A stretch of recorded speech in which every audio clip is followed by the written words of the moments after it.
What is up, everybody? Welcome to another episode of the LA Soccer Hub Show. My name is Gio Garcia. Today's Monday, July 18th. We got a lot to get it into, man. So much going on in the world of LA. Some things are up, some things are down. But we're going to start things off talking LA Galaxy. And as you know, LA Galaxy are on a three-game losing streak. There's just no way this team should be this bad. But we got Chris Maldonado here to help me talk about everything. Chris, how you been, my man? Hey, man, I have been better, Gio. Let me tell you, it sucks. It hurts to be a Galaxy fan right now. It is painful, but we have to keep our chins up because there is always light at the end of the tunnel. It's good to be alive. It's good to be here on your show, man. Glad to be on. Yeah. No, look, I know it's a tough time to definitely talk about the LA Galaxy and what's been going on because it just, to be honest, it just hasn't been good, And this team should be better. The expectations were better, and unfortunately, with whatever's going on with them this season, it just seems like the trend is starting to go down the wrong way. And there was just so many expectations with Chicharito coming back, with Greg Vanny under his second year. You have Araujo, Derrick Williams, Jonathan Bond. You would assume they would build a better chemistry and all these different things. But obviously, after Derrick Williams' comments after the game, pretty big comments, saying that quote, some players have their own agenda. That kind of just said a lot to what the current state of the other Galaxy is. They're in a three-game losing streak, so it's not good. And I think we just got to dive into it because I don't even necessarily think we need to talk about the game. I mean, it was a 2-0 loss. There was nothing. I guess I should mention there was no Chicharito available. I think he's still in the player safety protocol. So no Chicharito for these last two games. But even without Chicharito, this team should not be playing like the way they are, and they're playing without no sense of pride, no sense of dignity, no sense every players, fans talk about the badge. Some of these players are not representing the badge in any way, and it's unfortunate because fans that go out, fans that spend the money and spend the time and money to go watch and support the other Galaxy, that's the worst part about it. And you have things in your comments that came out after the game by Derrick Williams is very telling. But what are your thoughts, Chris? You don't even have to talk specifically about that Colorado game, man, because you're looking at the Galaxy as a whole in general for this last, 10 stretches of the last 10 games, the stretch of 10 games, right? It's been the same thing. We are over halfway through the season at this point in the MLS season.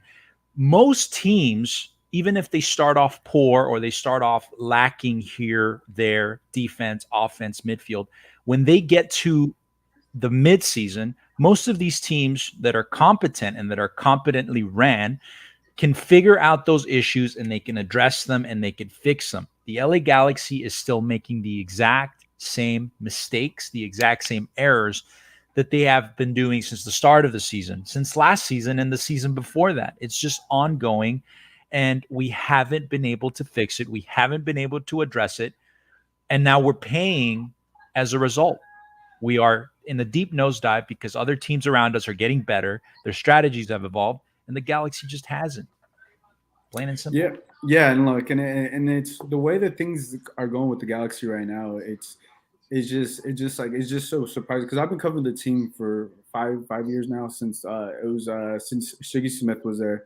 Then it was Dominic Kamir for a little bit, and then again it was Guillermo Barros Coloto, GBS, Dominic Kinnear, and now Greg Vanny. And it's been the same story every single time.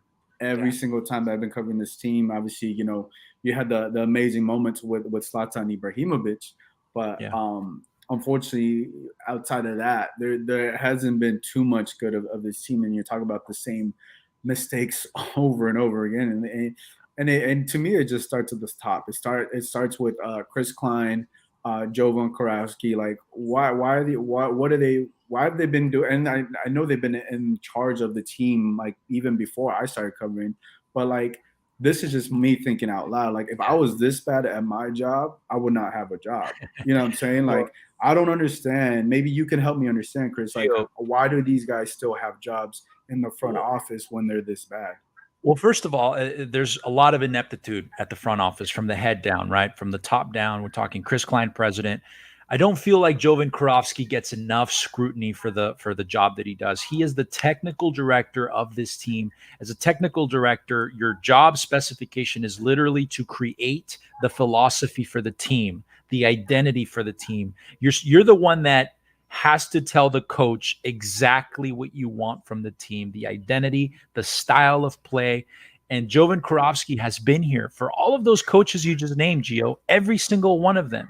He's the one that hasn't been able to put it on the marker. He's the one that's brought many of these players that have been absolute duds, right? Now, when you talk about how can you be bad at your job and still have a job, how are you still employed at the end of the day? It's easy. When there is zero accountability in that front office and all of these people are just friends and they go way back, you can get away with whatever you want. As long as your homies are the ones keeping you accountable, you can get away with murder, right? Because your homies will do whatever. They'll turn a blind eye and you can get away with everything. So that's the reason why all of these guys are employed. Not only that, you'll remember 2017, after the club's worst season in record, Chris Klein got a 5-year contract extension and a huge salary raise. He got rewarded. He got rewarded for rewarded bad behavior is insane. Bad behavior. So it's just a continuous cycle with this team. It's just friends hiring friends, hiring friends, hiring friends, hiring friends. You're never going to be held accountable. Yeah, and we have a comment here that said Anschwitz and Beckerman at the top. I get what you're saying. I think I was just talking more on the sporting side, but yeah, Dan Beckerman, he's also in this mix. He's done a terrible job. Absolutely, yeah. He's done a terrible job keeping these guys. I don't know how you keep these guys. And I'm not one for like, hey, these guys need to be fired, but like they're not producing results ever since I came in. Since I started covering MLS and LA Galaxy, it's just been a consistent thing. And there's so many teams that come into the league, that come into the MLS, that are able to figure it out. You see an Austin FC, you see the rivals LAFC, you see all these different teams are able to figure it out a little bit sooner and better. But it's like, I think when there's no accountability with the LA Galaxy, this is what happens year after year after year. Look at Columbus. Sorry to cut you off, but look at Columbus. They're a perfect example right now in this league. They started the season off slowly on a poor. They were limping through the season, right? And this is Columbus. They were MLS Cup winners 2 years ago, and they were missing something in the offense. They were missing one piece. That one piece that was, that gave them the attack. It was Cucho Hernandez. The guy comes into the league. The last couple of games, he's played 3 games for Columbus. He scored 4 goals and he has an assist in 3 games. The recruiting is and it's like what to your point to that, like the LA Galaxy, who have a brand worldwide and is the most recognizable MLS club worldwide. I don't understand how they have such a how they do so bad at recruiting and bringing players in, and not bringing, like you talk about Chucho, right? Who's killing it with Columbus. How that just makes no sense to me. Like, why aren't you bringing those type of players in? Why weren't you doing the type of deals that LAFC are with the TAM deal? Like, why haven't the LA Galaxy, Chris Klein and Jovan Karofsky, why haven't they been able to be first in line with all this experience and all these different things? Why haven't they been able? I think that comes down to what we need. We know what we need. The fans know what the team needs. They know what we need, but they just don't really seem to care. They gave us Douglas Costa despite us not needing a winger, despite us not needing another designated player in that position, especially not Douglas Costa. You heard me talk about it early in the season. I told you guys. You were the first one. Yeah, they were the first one. You talked about Douglas Costa is washed up. He's been washed up for 4 years. The guy's not going to take it serious, and he didn't. He hasn't taken it serious. He's regressing physically. I mean, you heard Greg Vanney after that last presser. He's like, well, he's progressing nicely physically. What are you talking about? He's playing less minutes than when he got here. He's regressing. He's been injured far more. He's getting gassed out faster. He looks chunkier. He's slower. He's regressing physically. He's on a vacation right now. Let's be honest. Just talk about Douglas Costa. He's on a vacation right Again, now. another He's vacation. he's he's on a vacation and he's pretending to care. It's so he's pretending to care. I don't mean to laugh, but he's pretending to care that he cares about this team, and that's not true. Like Hercules Gomez called him out, and since Hercules Gomez called him out, he played better and stuff like that. He posted about the Galaxy on his Instagram. You know, I don't. I'm not. I'm all for players doing whatever they want on their personal life, but like if that's affecting how you play and you post, you make a post like a Yeah, happy post after you lose El Tráfico, it just shows that you just don't care or you don't don't care. care to know what's going on. You know what I'm saying? So it's like all those different things are just come from the top. And I've been talking about this for the last couple of days. That the LA Galaxy to me is not the AEG's number one priority. And when they're not the number one priority, you have team MLS clubs around the league that Austin FC is Austin's owner's number one priority. Yeah. Columbus is number one's priority. LAFC's there's the owners are number one priority. When you have that, you have you get positive things. To me, I feel like AEG is such a big organization, such a big company that I don't know where it falls in line, but I can tell you that LA Galaxy is not number one. And when LA Galaxy is not number one, obviously it's not fair to the fans. It's not fair to the supporters and everything that's going on. I think the better thing would be for the Galaxy to be sold. Like if AEG sold the Galaxy, because I don't know how you try to run a professional club and not make the playoffs and be so bad, and you're in one of the biggest markets. Like they're literally like LA Galaxy are literally becoming the Knicks, unfortunately, of the NBA. With bad ownership. James Dolan from the New York Knicks. And I think Galaxy just have bad ownership, that have bad apples that run this club, and that's why you're seeing these results. You're seeing these type of signings. You're seeing eight years. huh? 8 years, eight Yeah, years now that the Galaxy's been mediocre, and even those last 2 years under Bruce Arena, 2015, 2016, that was still very much Bruce Arena with most of his DNA in those teams. And even then, it was a bit mediocre. You had Jassy Sardes. We were talking about this earlier in one of the other Discords. Jassy Sardes had one of the hottest seasons. He was one of the hottest up and coming strikers in that 2014 season, where he had 14 goals and a handful of assists. The subsequent 3 years after that MLS Cup win, Jassy Sardes had 14 goals total in 3 years. And it's not like it was you can say, well, 2014 was an anomaly for him, because after he left the Galaxy, Jassy Sardes went right back to scoring double-digit goals. mm-hmm. He had a successful career after the Galaxy. It was the Galaxy that was holding him back. It's just good players don't thrive in this system. They don't thrive under this front office. They don't thrive under the coaches that this front office brings on. Greg Vanney was not the best guy for the job, I'm sorry to say, but he has proven it time and time again that his ego is far too big for him to make the decisions that this team needs, given the roster that he has, given that this is 90% his roster. So we can't make up any more excuses for Greg Vanney. I'm sorry, but to me, the leash that I gave him is pretty much done. So Look, I mean, you make another point. Obviously, I want to start with the top. Now we go. Now let's talk about Greg Vanney, because yeah, I said this. I said this I think a couple of weeks ago. When they lost to the USL Sacramento Republic, when they lost to Sacramento Republic, I was like, I expected more of him kind of managing this game. And I ran into a Galaxy fan over the weekend. He just recognized me because of my voice. I was like talking, and I was like working, and he like came up to me, and we were just talking, and me and him were having the same conversation. hey, I know that sexy voice. Right, pretty much, right? So we were talking, and I forgot his name. I want to say it's Fernando, but I don't want to say his name wrong. But we were talking, and we were both. I was just saying, like, I didn't understand, like, that Sunday when they played against the Portland Timbers. Oh, it's Randy. So he's on. Oh, it's Randy. So that I was talking to Randy. There we go. He's on the live. Appreciate you, Randy. So Randy's gonna remember this conversation.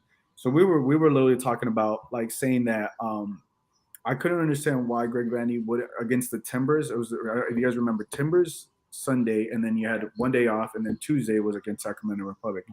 even if you lost that Timbers game, you actually have something to play for that Tuesday, which is a CONCACAF bid, which is huge, and then a trophy. Yeah, you get it. Two things that are very important.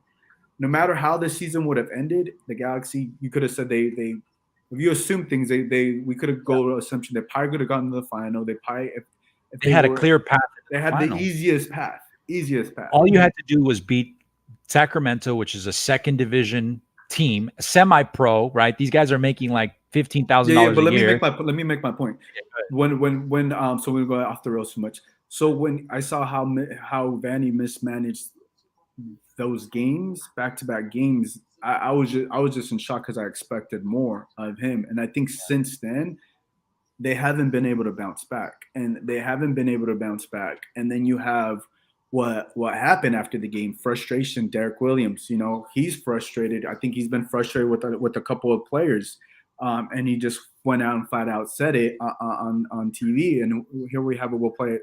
So for the Galaxy, for some people who haven't seen that, if you haven't seen that, I don't know where you've been, but this has been all over. And then we'll dive deep into what Derrick Williams says because it pertains to Greg Vanny. It's a posture right now. Can you say that again? What's the disconnect in this team's defensive posture right now? We're not playing as a team. There's a lot of people playing as individuals. The manager gives us clear instructions, and there's times where people don't want to do that, and it's frustrating. I feel for the staff because they put so much work in, and then when it comes to the game, some people just have their own agendas, and it's frustrating. And yeah, we can't just keep going on like this because it's not good enough, and we want to be. We're sick of losing. It's just not good enough. I know you're working to find your voice on this back line. How can you take that responsibility in expressing that to your teammates? I do that every day. Every day I'm in there talking, trying to help everyone. There's only so much you can say, though. There comes a time when the talking has to stop, and you have to. So we'll cut it that. Big thing that stood to me: individuals, own agenda. I was like, I knew things were bad, but once he said that, that's when I knew. It's a few things come to mind. Players that have their own agenda or not listening to coaches, they either Greg Vanny has lost them or is losing them. They don't believe in what Greg Vanny and this coaching staff is preaching them. They're in a 3-game losing streak. So could you almost kind of blame these players? Yes and no, but like if you're Greg Vanny and you're these players, you got to work well. And if you don't believe that you don't feel like Greg Vanny is giving you the best information to win, and you're doubting that, if you have any sense of doubt and you don't believe and you don't trust in the plan in the middle of the season, and these comments come out from one of the captains, the season, I don't want to be too negative, but the season may just be over at this point. Because when you have players that don't want to follow what Greg Vanny is preaching and they don't believe in that, like it's just like for him to say that in the middle of the season, look, everything could cut. Look, they could go on a hot streak and win, a couple games, but things at this point in time, things are not good for the Galaxy. And if you're in that locker room, I don't know how you rebuild this. I just don't know how you rebuild this if some players don't buy into what Greg Vanny has to say. Yeah, no, that is pretty telling. And I mean, you heard Derrick's position is one of defense towards the coaching staff, right? He said, I feel sorry for the coaching staff. The manager is giving us clear instructions and players are just not doing what they're told, right? And it's evident. We see it on the field time and time again. Efrain Alvarez not playing where he should. He's kind of, going up the field wherever he wishes. Samuel Grandsir is not playing as a team member. He's doing his own thing. Dejan Joveljic, right? For all the amazing things he's done, I don't blame the guy. He wants to play and he wants to prove himself. And Greg Vanny's the coach who kept him on the bench for a majority of the season. Yeah, that's on Greg Vanny. Yeah. Was giving this guy 5 minutes of trash substitution time at the end of each game. This is a guy who's the only other person in that Galaxy team who is a proven goal scorer in Europe. He's had several seasons in Europe where he was successful, and at his age, that's amazing, right? We saw it last year. The guy can score goals. He's great on the air. He's great with his left. He's great with his right. He can dribble. He can shoot. And then I don't blame him. I don't blame him for giving up on this team and trying to do his own thing.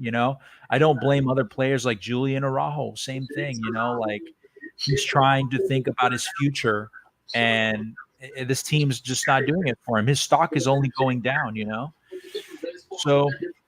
Yeah, no, it's tough. And look, you bring up two great points. Let me start with the Dejan.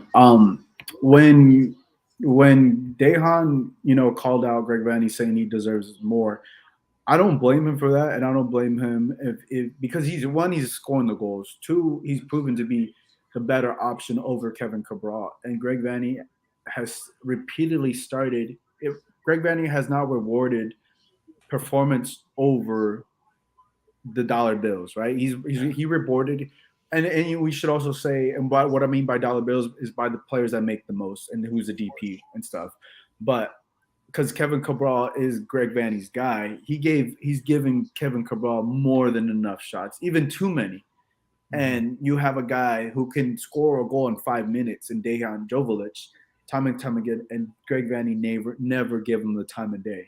Yeah, and that is 100% Greg Vanney. Now, I don't know this to be true. I don't know if Dejan is one of the guys that doesn't listen to Greg Vanney or anything like that. This is all speculation, but we now know that guys are not listening to Greg Vanney. It is confirmed by one of the team captains, and it came from a frustration point. When things come from a frustration point, boiling point, it's true. And he had to call out his teammates. Now, if they start pointing the finger and names start coming out and stuff, that's the next step. But at this point in time, I think the way the team plays falls on Greg Vanney and the way he substitutes certain players. I feel like certain games, I can't go game by game, but I felt like certain games he subbed out Grandsir a little too soon, and he's given more minutes to Kevin Cabral. So if I'm a player, if I'm in that locker room and you're giving minutes to a player who hasn't proven himself, and I continue to prove myself,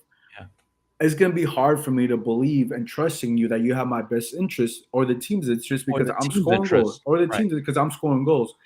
And because maybe Greg Vanney has too big of an ego with his picks. Maybe those things. If I'm a player and I have to boost my own stock and I score these goals and you're not rewarding players based on performance, then there's a big disconnect. Last year, remember all these players, I think it was Jonathan Bond and a few of them, they were saying that this was one of the best locker rooms. There was no egos and stuff like that. Within a year, a lot has changed. I mean, look, it's simple, dude. It's like a cancer, and anybody who's out there who's played a competitive sport, they've been on a team. There's always egos. There's personalities, right? There's people that are out there to get personal glory, personal agendas, like Derrick said. They're at a point now, the LA Galaxy, where it's a make or break thing, right? When the team is divided like that, the locker room is divided, you're going to have guys that are diehard loyals to Greg Vanney for whatever reason. Whether he was the guy that brought them on, he gave them a second chance in their career. He's the guy that personally picked them. They believe in his philosophy. You're going to have the other guys who are just like, you know what, dude, you weren't giving me enough time. We're losing. We could have been doing better, but you slighted me. You're going to have both of those camps. And this is the real world, man. This isn't like Ted Lasso where he's going to go and he's going to do some goofy crap and he's going to bring the team together at the end of the day. That's really not how it works, right? It's going to be almost nearly impossible to bring this locker room back together at this point. And we're seeing it. We're seeing the hurt in those results. And we're seeing it on the field. This team is disjointed and they are making middle school mistakes. They're making mistakes that are so easy. You see these guys get the ball and immediately pass it directly at an opponent. They are mentally checked out, Gio. They are there physically playing the game and they're going through the motion of passing the ball and receiving it and making the plays. But they're not actually present. Their presence of mind with that desire to win. They're checked out, man. These guys are on autopilot. Dude, the clear example was that first goal against Colorado. No, he shot that shot with no one on him, and even the pass before, I don't know who scores it. I don't know who scored for Colorado, but the guy, that whole play, they weren't really man marked. They were just passing the ball and stuff. and it's unfortunate because you talk about players like Joe Araujo I think he still has a promising future, but if the Galaxy continue to play this bad, I don't know if he's able to move on to. I don't know if he's able. Look, Joe Araujo has had his own mistakes and stuff, but he is a promising talent. But like, no one's going to be looking at anybody from this team if they're consistently bad. You know what I'm saying? And if they're not promising, and if they're not producing pretty well. It's the final nail on the coffin, I think. Once the players become verbal about what's happening in the locker room, you're exposing that problem out there. It's because there's so much frustration that it erupted, right? And the Galaxy now has been, luckily the results went in the Galaxy's way last night, Vancouver and Portland. One of those two teams just had to win in order to knock the Galaxy out of playoffs, right? Fortunately, they ended up tying. This is like the fourth time this season where the Galaxy has been saved in a playoff spot because of results, right? They've been extremely lucky, but the Galaxy this season is far worse than they have been in 2018, 2019, 2021. They're in a worse position right now, game 20, than they were in those seasons. If you look at the points, you look at the goal score. So there is no progression. We have gone backwards, and we're starting this mid-season crash a lot faster than last season. Remember how bad it was last season. The Galaxy just took a nosedive. So I don't know. It is what it is. Yeah, and I think the thing that makes it difficult, even though they have 27 points. They were saved by the results, but that's not how you want to. If you're a winning team, if you're a successful team, you don't want to be depending on someone else's results. What the Galaxy have had for the last number of years, they've always had to depend on someone else's results, unfortunately, and that's not where you want to live, and that's not where you want to. How you want to, or you should be living with a coach like Greg Vanney, who's won in the MLS, players that won in other leagues. But this just goes up from the top. To me, it's been I don't know. It's been such a bad representation of the front office, of the ownership, of how they've run this team, completely almost into, I don't want to say the ground, but like that's how it feels like when they're not performing and they're getting beat, they're getting outbeat, they're getting outsold, they're not getting the best players to come in LA when they've had a staple for so many years. They've had a head start, and to me, it's just so surprising that people that have jobs keep getting rewarded, time and time again, and it's just, to me, it just makes no sense, and this continues. That's what I'm saying. Like, it's like the accountability has to be on those guys at the top who we started off with this podcast. But when it comes to the game plan and everything, that's on Greg Vanney, that's on these players. How much more are you motivated? Does Derrick Williams calling you out? Because I think we all can assume who we was probably talking about. Look, I didn't watch the game. I caught it. I caught the highlights. But I think everybody could assume who he was calling out just by watching the game. And what I'm saying, like, players are professionals at this level, right? So you either come together or you don't. You know what I'm saying? And because at this point, it's like, I think the toughest thing is if I'm a player and I see what Douglas Costa's been doing vacation, I think that would piss me off. Oh, like, absolutely. You know what I'm saying? Like, it would if I was in the locker room, this dude's over here on with vacation, his model wife. Well, yeah, his gorgeous wife. Look, I don't blame him for that, but like, he's not. Look, let's be honest. Let's be honest. His wife is gorgeous and all that, but like, there comes a point when you gotta not post the vacation stuff. You don't need to post if you're going to Vegas, if you're going here, if you're going to wherever. Like, especially while you're hurt or you're suspended for a stupid red card, you get suspended 2 games, and then you go ahead and post your vacation at a mansion for your wife's birthday party. It just makes people think, like, did you do it on purpose so you can get the weekend off? Did you get yourself out of training? Yeah, it leads to those speculations, but it just also shows that they're not bringing the right type of players here, and when they've had this advantage of everything we spoke to. And I think when things are this bad and no one wants to take the responsibility and be like, hey, this is on me, hey, all these different things. It's literally everybody pointing the finger at each other.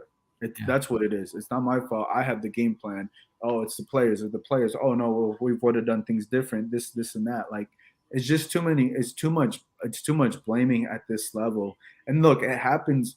It happens when things aren't going well, right? Look, by no means are the Galaxy out. We just showed the standings are 7th, but it sure feels like it emotionally. It sure feels like it. It sure feels like it sure feels like it after those words and after that interview. Like, and it's not getting easier. It's not going to get easier. Yeah, let's look at the schedule. What upcoming games do they have? You've got Atlanta United visiting the LA Galaxy. This is a team that the LA Galaxy has never beaten. Last time I checked, the LA Galaxy, I believe, hasn't even scored a single goal on Atlanta United. This is a team that is not doing very well in their own conference. But then again, when was the last time the Galaxy outperformed against a team that was below them on the table? I highly doubt that this Atlanta United team's going to come here and just lay down for the Galaxy. Tough one. I can see the Galaxy losing that very easily. Then you go last game of July to wrap up July. You're going to have a game against Dallas in Dallas. It's going to be hot. Dallas already rumped us at home 3-0. You guys will remember that game. Mm-hmm. Dallas at home is a dangerous team. They've got players that can hurt us very easily. We saw it when they beat us 3-0 at home. We can end July, Galaxy fans, we can end July without a single win. That's the painful truth. That's so unfortunate. And SV agent, he says, with players having their own agenda, or with own agenda, players are losing respect, but also belief in the coaching system. Yep, exactly what we hit on earlier. I think that's the toughest thing of it all. It's mid-July, and it's already seems like it could already be over for these guys, and that's unfortunate because maybe Chicha could change things up, but I don't know. Like, Chicharito's also in his last year with the Galaxy. Oh, absolutely. The contract with Kevin Cabral, who couldn't perform this past weekend. So I feel like all those different things just add to what's going on with this team currently. And unfortunately, it's just not going to get easier with the upcoming games. You got, you said you got Atlanta United, July 24th, July 30th, FC Dallas. FC Dallas is a good team.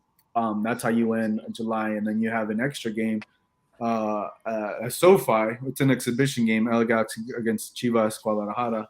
Yeah. August, beginning of August. August is going to be a busy month. It's going to be tough. August is going to be tough, man. Yeah, we'll see what happens with this team. But right now it doesn't look good. I like I said, like I started with this. If the Galaxy aren't performing well, and if AEG and the people at the top don't put the Galaxy at number one, they should just sell the team. That's just my honest opinion. They just sell a team that are going to prioritize the team and be number one. Final thoughts, Chris. Well, listen, if my crypto sells really well right now, I will. Yeah, you're making money off crypto right now, or what? with the way the market's down is bad. I'm gonna scrape some money together and then maybe start a GoFundMe, and I'll buy the Galaxy myself. And first thing I'll do is I will get rid of Cabral and Costa. Well, look, that's one of the things. We'll see what happens with your crypto, and if you do hit it, you do buy the team. I'm gonna have to ask you for a little bit of advice. Give you unlimited access, brother. I appreciate that. Well, guys, that's going to wrap things up for this segment of the LA Galaxy. I want to thank Chris Maldonado for the Galaxy Guy podcast for hopping on. Give us a second. We'll be right back.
Welcome back to the edition of the LAFC side of things. It was a big weekend for LAFC.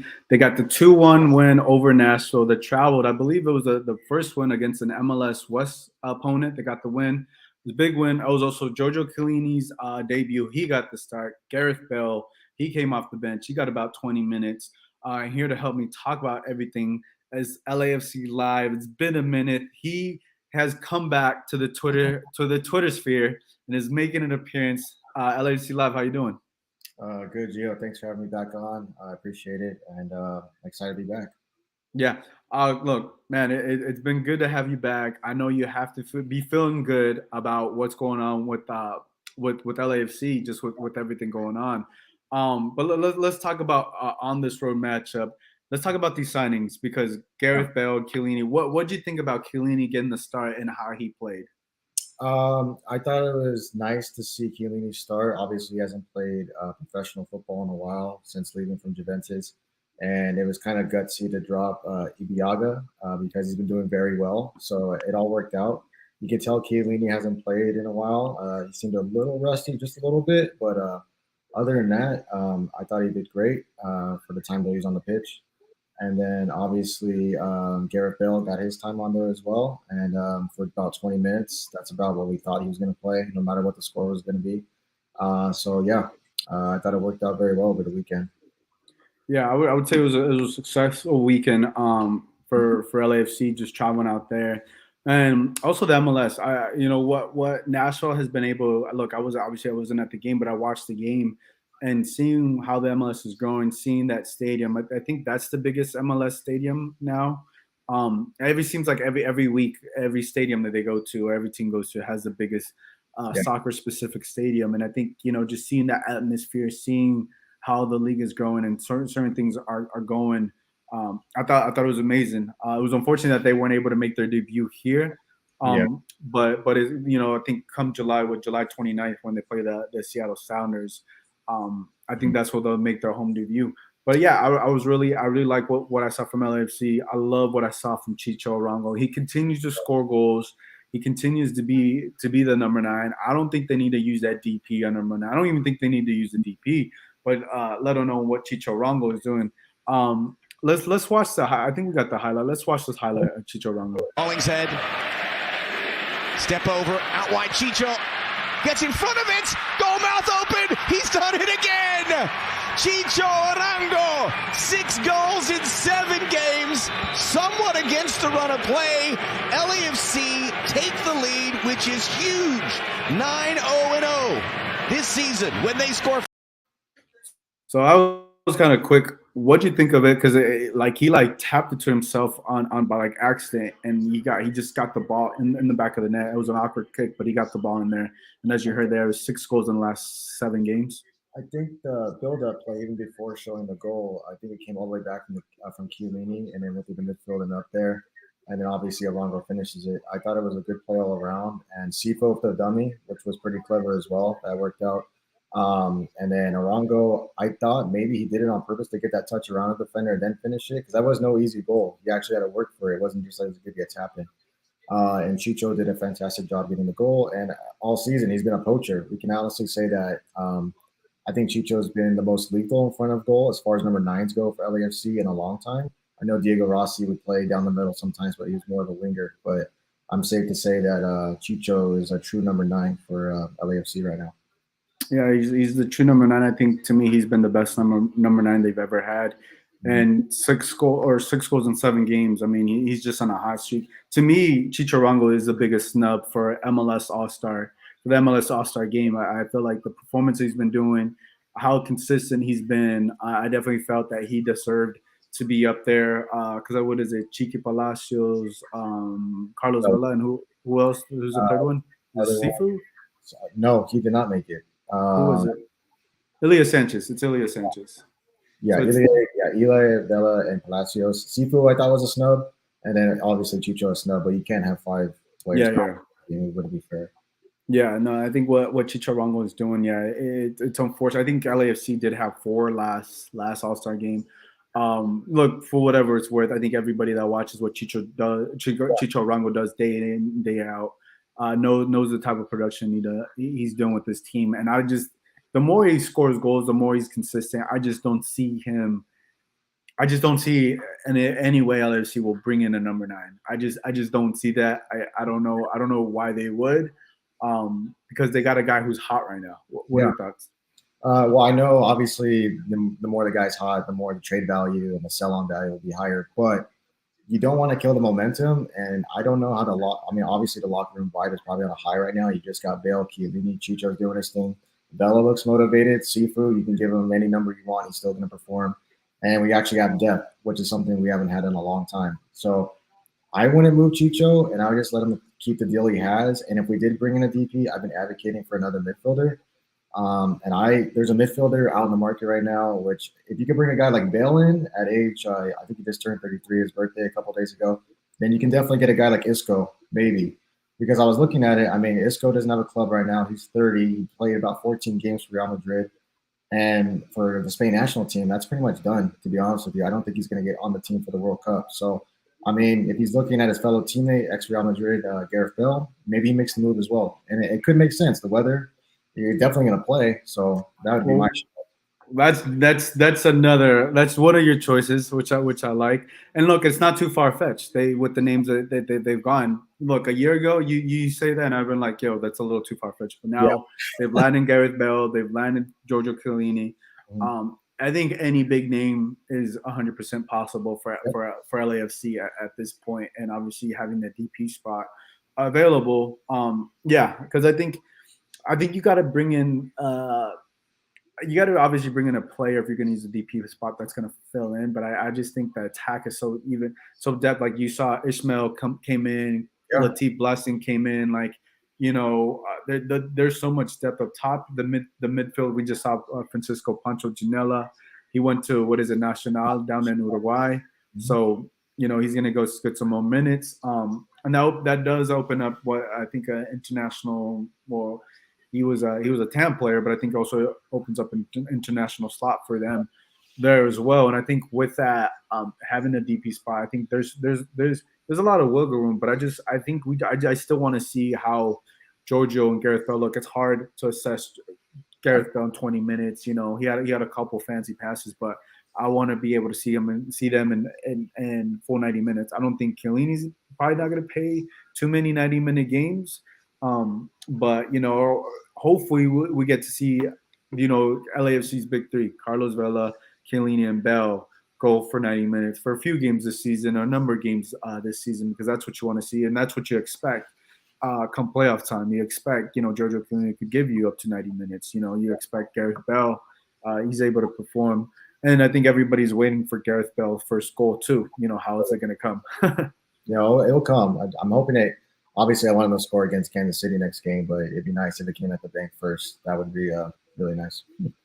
Yeah, let's talk about also Jose Cifuentes, because he also had a goal. I think he has 3 goals in the last 2 games, if I'm right. I think he had 2 against the Galaxy, which was a previous opponent. Talk to me about Sifu. How you liking Sifu? I think he's been fantastic, and the growth of Sifu from the first season he joined with us, when he joined LAFC till now, you can see his game has developed as well. The touch is better. The passing's a lot better as well. And even the finishing now, that's something that he didn't have before. And he's finishing a lot more of his chances. And he does a little bit of everything. He can get dirty when he needs to. He can do creative passes when he needs to and spread the ball across the field on a dime. So I think Sifu is one of our not our most important player, but he's one of our top players I would not want to lose to, knock on wood, injury or a trade or a sell or anything like that. You need to keep him around for a little bit more. Yeah, I like what Sifu's doing, and like everything, and the last two or three of his goals, all 3 of his recent goals have been just all effort plays. If we see this play here, obviously Hollingshead hits it off the crossbar. Jose Cifuentes is right there, just puts it back to the net. They're just putting the effort and expecting the ball to be there, right? It went, Chicho Arango, you expect to be there. It was a little bit out of his foot range or whatever, and then you see Jose Cifuentes just puts it down the back of the net. And this is also another player that has momentum. Jose Cifuentes is a player that has momentum with LAFC, and you want to see him continue his growth. And I've liked what we've seen from him these last 2 games, and I think He could. I think certain times his passing could be a little bit better, but I mean, just certain things here and there. But I've seen a progression from him from last year to this year, and I think just with the additions with Chiellini, with Gareth Bale, who's going to be able to, open up the midfield for him even more, and be able to open up things. I think Sifu's also going to be one of those players that's really going to benefit from these signings. Yeah, I think. I think like many people say, when you bring better players in, they're going to make other ones around them great. I mean, you look at LeBron James; he can make anyone look good. So I think that's what you're going to see with players like Gareth Bale, Chiellini coming in with the back line. I mean, the back line now, I can honestly say we have 4 starting center backs. So, and Murillo, who I've been on his case for a long time, he doesn't look like the old Murillo where he would make mistakes after mistake. And now he looked very, very good against Galaxy, and he looked good against Nashville. And now you got Chiellini coming in with a bunch of experience. Segura coming back from injury, he played again. And then also Ibiaga, who's been great. And then also the forgotten man who was the man in the beginning of the season, Mohamedou Fall, who can't get a game right now. But I think that's just based on experience. I know he's still learning, but he's going to be learning from a top quality center back in Chiellini. So I think right now the momentum, is great. I can't complain at all. It's good. Yeah. I mean, you just named a number of center backs there, which is insane because for the last season they were having struggles with center back. Now they have so many, and they had to get rid of one. Henry. They had Daniel Henry. I forgot I don't know how to say his name. But yeah, you had Eddie Segura, who came in for Chiellini, which is a good side to say. And I'm with you. Jesus Murillo, he's been better as of late with his passing and everything. He's using his body better. He's not committing those same mistakes which he was. And you talk about Mamadou Fall, which I think I have really high expectations, high hopes for him because of what we've seen. And he's learning under Chiellini now, and I think that's going to be amazing. You could throw in the center back pairing. It could be Murillo, Eddie Segura whenever he's 90 minutes fit. But you have to assume it's going to be Chiellini, Murillo, Segura, or Fall. One of those 3 is going to pair up with Chiellini when it comes down to the big games and all said and done. Yep. And if you ask me, that's not bad. You could also go to a back 3. Yeah, you could. You could go back three if they decide, they switch up the formation or for whatever reason. You need to that. And I think having that depth, what you said, is so key and so crucial for LAFC moving forward, and how they've been able to do it and how they've been able to build this roster up. It just goes kudos to the front office, kudos to John Thornton and the work that he did this offseason to bring in these players, and then in the middle of the season to bring in Gareth Bale, superstar signing, Chiellini, another superstar signing, and still be in first place. I think we also got to talk about Steve Cherundolo. I think he's done an amazing job. I know you weren't high on him. I think you owe him an apology. No, he hasn't won anything. Let's be clear, he hasn't won anything so far. But I think to me, how he's managed this in his first year has been so impressive, and I think he's done such a great job.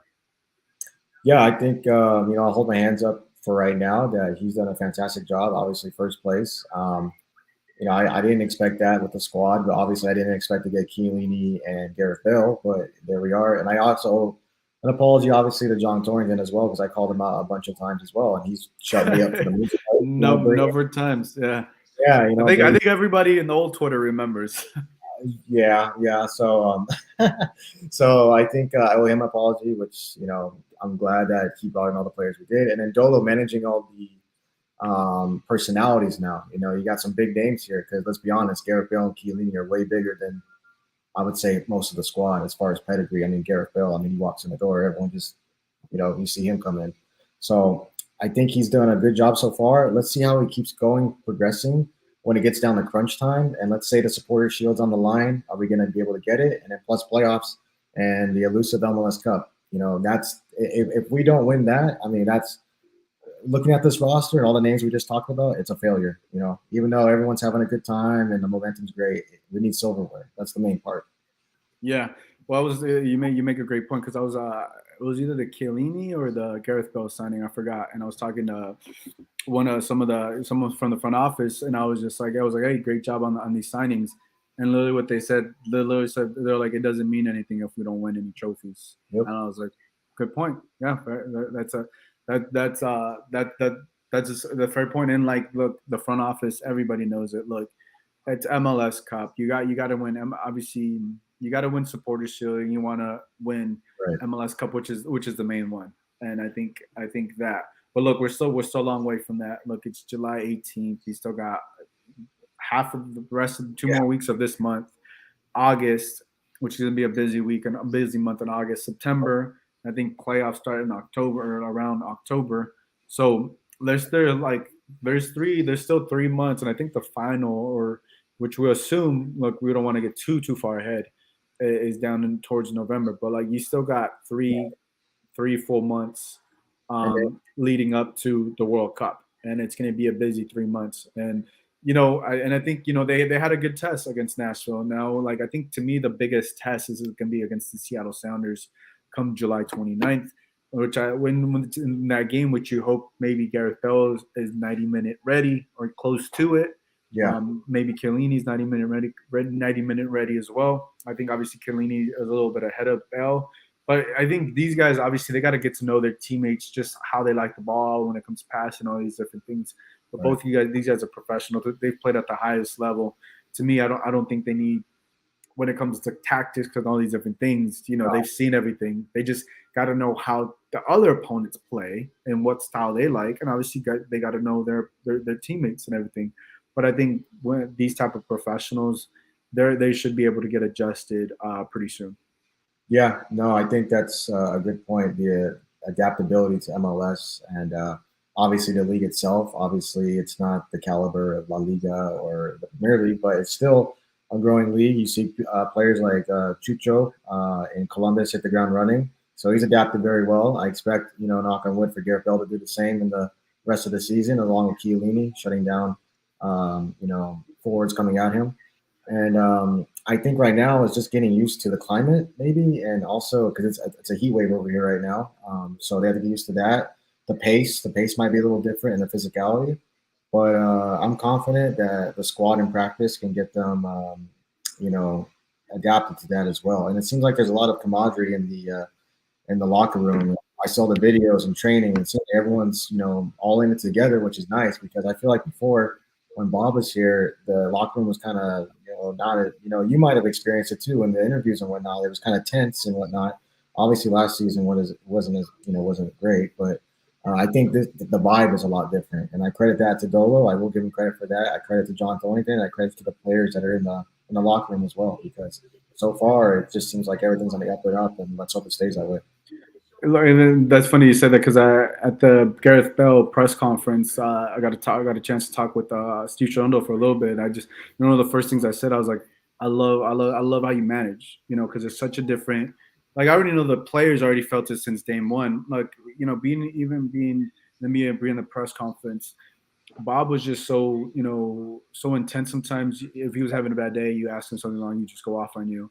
But like what I'm saying, and it was like, but you just gotta know it was Bob. It was not nothing you asked. No one necessarily would ask anything too disrespectful or anything. That would tip someone off like that.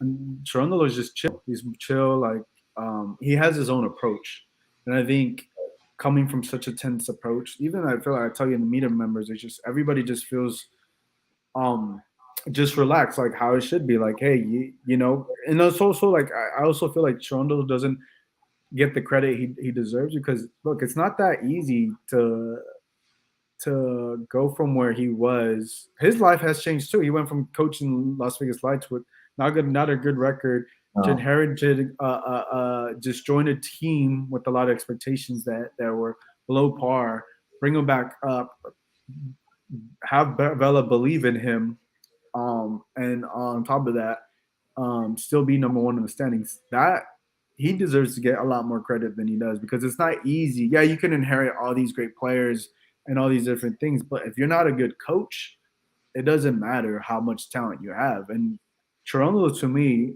so far is a good coach. Right now, we have to see battle tested when it comes, playoff times and all those different things, But so far, to me, what I've seen from Cherundolo, I've been impressed with how he's been able to manage his team. I think just his personality has helped him a lot with the type of players he has, how he approaches a game and everything like that, because it went from being so tense to now more relaxed, laid back. He knows the players know what to do, and obviously he could get fired up too, but it's not like intense like how it was with Bob. And I think a perfect example of a coach that's kind of like that has all these talented players, but he doesn't get any credit. I guess in the past, I know you watch basketball, but maybe Ty Lue when he was at Cleveland, Kyrie, Kevin, they won the championship. He didn't really. I mean, you forgot that Ty Lue was the coach of the team. That's kind of, I'm not going to get too far ahead of myself or anything like that. But let's say we win something, and then it's like, oh, who was the coach? Oh, yeah, Steve Cherundolo. That's kind of what it feels like, which is fine. Because it's fine because that means he's doing a hell of a good job that we don't have to talk anything bad about him, that he's going under the radar, which is fine.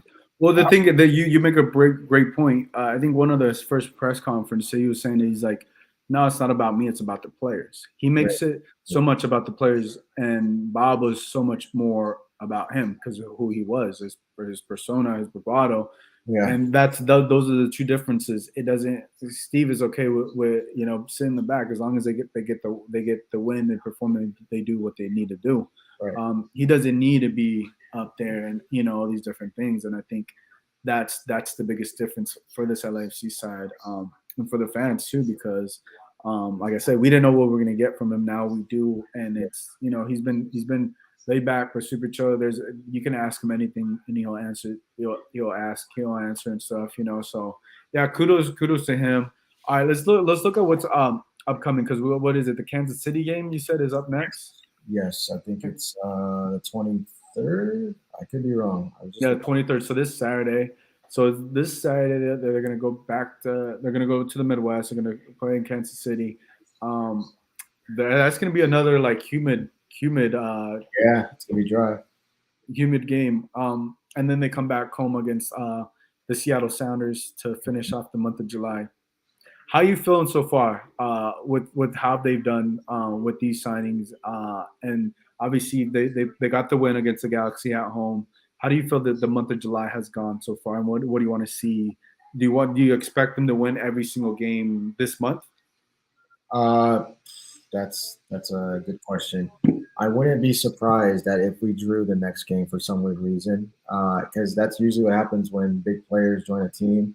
Like, it's all hype, and then all of a sudden they'll draw or lose one, and then everyone starts going crazy. So that obviously it's about the long run. Yeah, if we lose the next game or draw the next game, I'm not worried about it. Like, that's just one game in the road. Obviously, you want to win supportership, but the big one for me is coming back home, because now you got these big, huge signings that we've only seen at home games because of press conferences, and now we're actually going to see them on the pitch.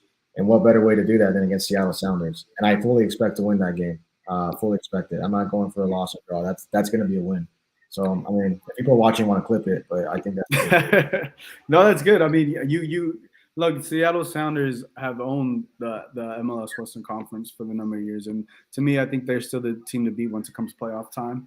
And look, if LAFC finishes at the top or the finish number one, they're going to have that playoff game at home, and you would assume that the Seattle Sounders you're going to face the Seattle Sounders in the playoffs one way or another. I find it hard that they may not. If LAFC makes it all the way through that in their path, that they don't run into the Seattle Sounders wherever they are. So I think that game against the Seattle Sounders, I think it's going to be really interesting, and I think I'm also looking forward to that game. Will you be at that game? I will try to be at that game. I don't know how much tickets are going to be because the Bale effect and whatnot. So I will have to see. It's on a Friday night too. So what else you doing on a Friday night besides watching your team? Well, if I told you, no, I was kidding. No, honestly, I'll probably try and go then, because if it's on a Friday, for some reason I thought it was on a Sunday when I looked at it. But yeah, I'll try to go, because obviously I want to see Bale on the pitch. I don't want to see him on TV. I want to see him actually. That was my next point. You don't want to see Bale and Chiellini, home debut. You don't want to be there. I do want to be there, so I will be there. And you know what? I think I might have mentioned this to you a long time ago when we first met, is that I never got a name on the back of my kit for LAFC, but I think that's going to change now. So, who is it going to be? Is it going to be Bale? Yeah, who else is it going to be? It's got to be. It's got to be him, bro. It's not going to be Corey Bear, that's for sure. So, cool. We don't got to bring that back into. You don't got to bring that back into here. But no, like I was gonna say, you gotta go with Bell. Like, I mean, Chiellini. Yeah. I wouldn't blame you for that. But no, I mean, I think it's an exciting time right now for LAFC and what they've been doing. And then credit just goes to show how hard this club has worked. The front office, everything, how they've worked to be able to land a player like that. And like I've said before, now they have a world-star player that they can attach to, and moving forward. And I think that one of the best things he said is that he wants to be here not just for 6 months or for a year. He wants to build this out with LAFC. And I think when he said those things to me, when he said those things to the media and the press in the press conference, I thought it was I thought it was very eye-opening, because you never know with players that come from Europe, that come from other leagues, how long they really want to stay in the MLS or play in the MLS. And he definitely looks like he wants to be here for the long run. And we could potentially see a number of years with Gareth Bale and LAFC. And the crazy thing is, to me, Carlos Vela was, when healthy, right, is the best player in the league. Mm-hmm. And not only, well, maybe he's not the best. I don't think he's the best player in the league now that you had Gareth Bale. And now LAFC have two, in my opinion, two of the top two best players in the league in the same team. Yeah, automatically.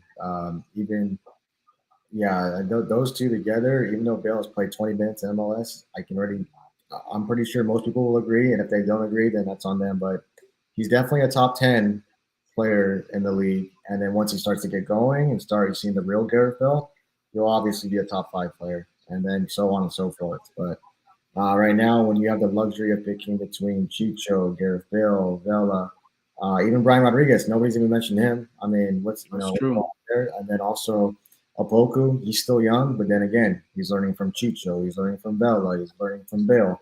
And if you can't learn anything from those three, then I don't know if football's for you. But I mean, what a great talent that is as well. And then the odd man out for me is Masovsky, but then Masovsky's learning from these guys as well. So it's just a learning process, and at the same time, you got great leadership and you're getting W's. So I mean, right now, LAFC's on a roll. Let's just keep it going, Yeah, all as well as when you're winning, right? And you're getting the big signings. And I think people are willing to take less minutes. People are willing to give their number up when you're winning, like Jose Cifuentes, he's now number 20. Yeah. So I think, when you're winning and this team is all in for each other, all in for the badge and what it represents. And I think, you can't be mad at that and what they're doing. So yeah, kudos to them. LAC, anything else you'd like to add before we wrap things up? No, just back on the Twitter account. I took a break from it because honestly, I was on my phone all the time. It was just he was getting in trouble. He was getting in trouble. He's getting put on timeout. Yeah, well, I planned the wedding. Well, we planned the wedding, so we're good to go now. So that's good news. Oh, nice. When's the wedding? When are you getting married? October this year. Oh, nice. Are we all getting invited? Is everybody in the chat getting invited, or what? Bale and Bella are definitely going to be there. They accepted, and then, but I appreciate that. It was a lot of work, but I have an awesome fiance, and looking forward to it. So that's awesome, man. Well, good. I'm glad you're able to sort that out. You got that figured out. Well, hopefully it's an awesome time, man. And you send some photos and stuff, and you send us the address so we can come check it out and crash it. Yeah. But yeah, guys, that's all the time we have. Everyone in the chat, thanks for tuning in. Thanks for chopping it up. LAFC Live, thanks for hopping on. Follow him on Twitter. That's his account now, LAFC Live 2.0. So for live, this is Gio. We'll catch you guys next time.